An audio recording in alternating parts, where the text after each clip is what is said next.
In the lively town of Ilorin, where music filled the air and hope lit up the hearts of the people, there lived a young gospel artist named Timileyin. His voice was a gift, a soothing balm to troubled souls, and his songs inspired the faithful. Timileyin was not just admired for his talent but also for his humble and kind nature. Women swooned over him, but his heart was reserved for someone special. One Sunday morning, after performing at a local church, Timileyin met Salome. She was beautiful, with eyes that sparkled like the morning dew and a laugh that could melt the coldest heart. They struck up a conversation, and it wasn't long before they realized they shared many dreams. While Timileyin sang to inspire, Salome was a dancer who sought to bring joy through her graceful moves. Their bond grew quickly. They attended church together, laughed under the starry skies, and dreamed of a future where their talents would touch the world. Timileyin, smitten by her charm and elegance, believed he had found his soulmate. Salome, on the other hand, seemed to adore him just as much. Their love story was the talk of the town. Months passed, and their relationship deepened. Timileyin often invited Salome to his home, where they would talk about their future, share meals, and pray together. But behind her radiant smile, Salome harbored a secret. While she professed love for Timileyin, her heart was not loyal.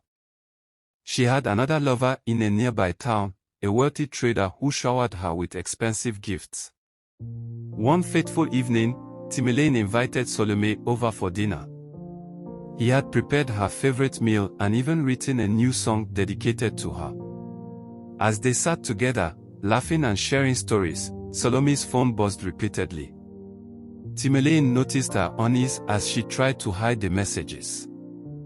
His heart sank, but he said nothing.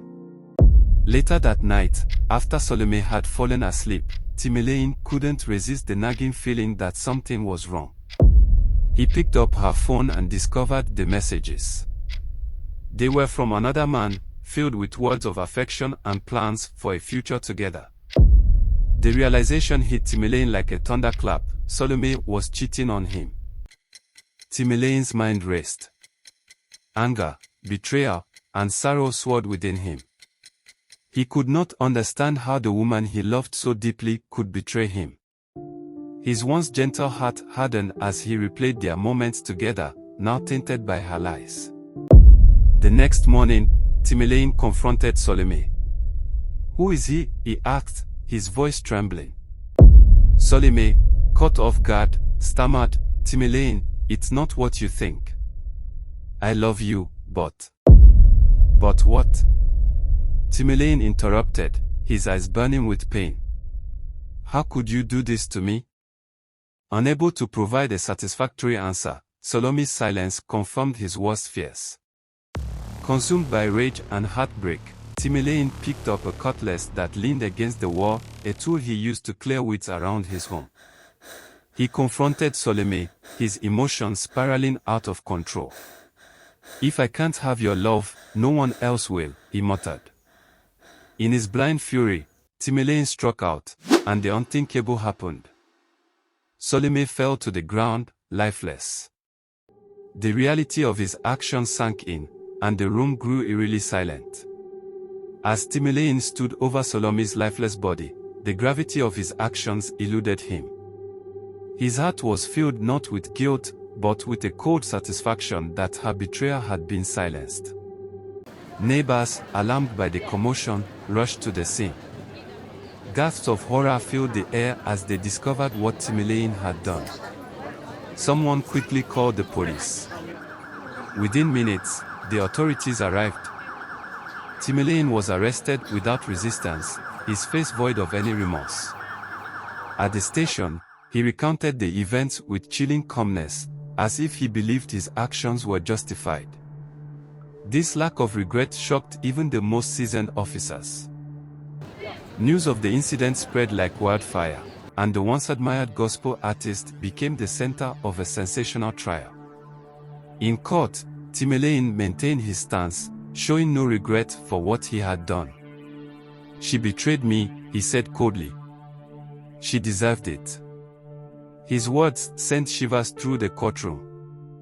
The judge, deeply disturbed by Timileyin's lack of remorse, delivered a swift verdict. You, Timileyin, have taken a life in a moment of anger and selfishness. Your actions have not only ended Salome's life but have also shattered the trust and love of a community that once looked up to you. For this heinous act, you are sentenced to death by hanging. As Timileyin awaited his execution, the town grappled with the tragedy. How could a man so gifted and admired fall so far? His songs, once a source of hope, now served as a painful reminder of the darkness that can reside in even the brightest of hearts. Timileyin's story became a cautionary tale, a warning about the dangers of unchecked anger and the devastating consequences of betrayal. Elders in the community would often end their tales with his story, urging young people to choose forgiveness over vengeance and to value the sanctity of life. And so, the name Timileyin became a somber reminder of a man who let his emotions consume him, leaving behind a legacy of sorrow instead of the inspiration he was destined to bring.